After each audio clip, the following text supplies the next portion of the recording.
the most hateful thing you can do,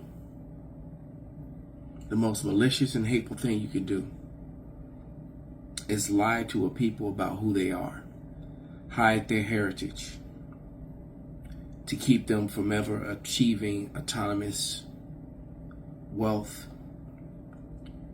from ever keeping them from having generational wealth to pass on to their children, and keeping them in a state where they're a dead people. Because when you're dead, when you don't know who you are, biblically, you're considered a dead people.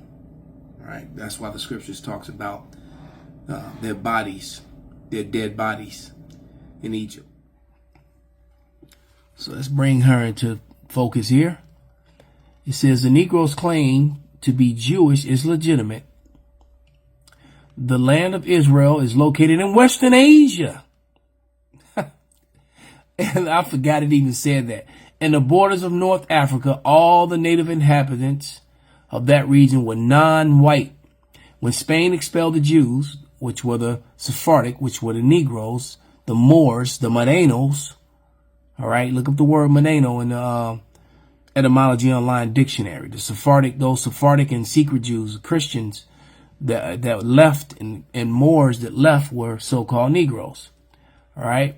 It says, it seems probable that some of them were brought later to America as slaves. The spirituals never sing in African rivers. It's always the Jordan or the Red Sea. And Elder Uriah has often mentioned that. They were always singing Hebrew songs. Kumbaya is Hebrew. All right.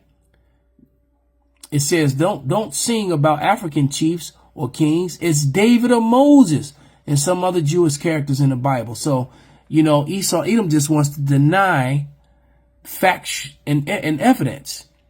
All right. These slaves were singing coming around the mountain. All right. The entire black community is super excited right now. The fact that Kendrick Lamar is pointing to this injustice, and I don't blame them. 40 acres and a mule is literally a reference to a promise that the U.S. government gave to these slaves to start out their lives, that they were going to be promised after emancipation 40 acres and a mule. And that promise was never followed through. The whole performance made some bold statements. And it's ramping up this racial revolution. The black community right now is amped up on this because it was a public performance that shone a light very clearly on the injustice for their people. People have been pointing to the injustice for a long time, though. The problem is not that the black community is unaware of the injustice. At this point, it's just beating a dead horse. Waking up to injustice isn't what is going to help this group of people because they're missing who they really are. They weren't just slaves. They're royalty. It's not just about cultural injustice left over from slavery. This is intentional persecution because these people are the chosen ones. Now, I am of the belief that the Hebrew people, all 12 tribes, has people from skin tones from very, very light to red to very, very dark. And she's absolutely right, because we got scattered among all people. Baruch 2 and 30. All right. Matter of fact, let me just read it. Because there's people that look like her that are still Israelites today because of the scattering. Not that they came that way in the beginning, but because of the scattering. And people need to embrace that truth. All right. This is Baruch 2 and 30. And it reads, "For I knew that they would not hear me because it is a stiff-necked people. But in the land of their captivities, they shall remember themselves." All right. They shall remember themselves. And if the Spirit is dealing with you, if the Lord is really with you, you can tell which people that are among the heathen are our people. But if the Lord, if you're carnal and not spiritual, it's not going to reveal it to you. But most of them had very melanated skin. The Messiah had dark skin. The Messiah was hung on a tree. This isn't just a cultural revolution to get justice back for a community of slave descendants. This is literally a waking up of an entire people to the fact that their entire identity. And see, what's happening is the elect has been awake. That's why we're so close to the end and everything is happening, because what's happening is the 2/3 are waking up. And they're already marked for death.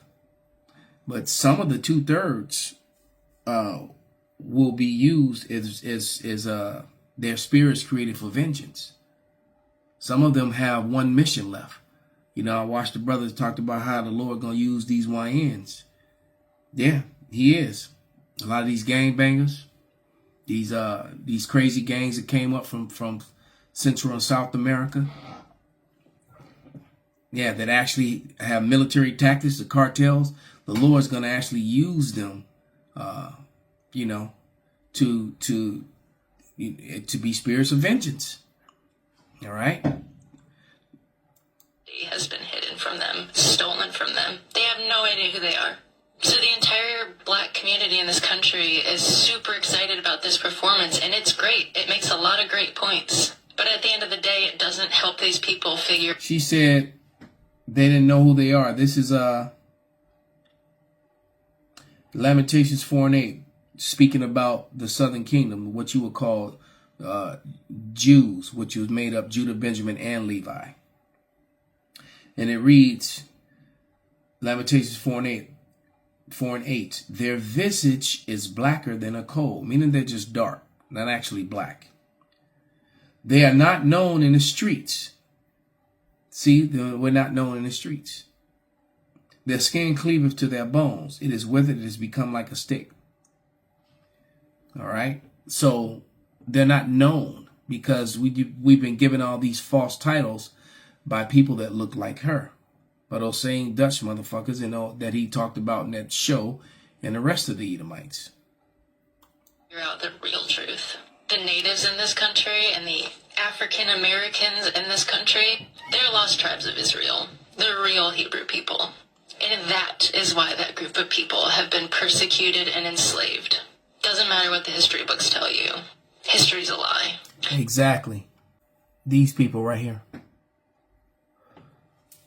Those are the real Hebrews.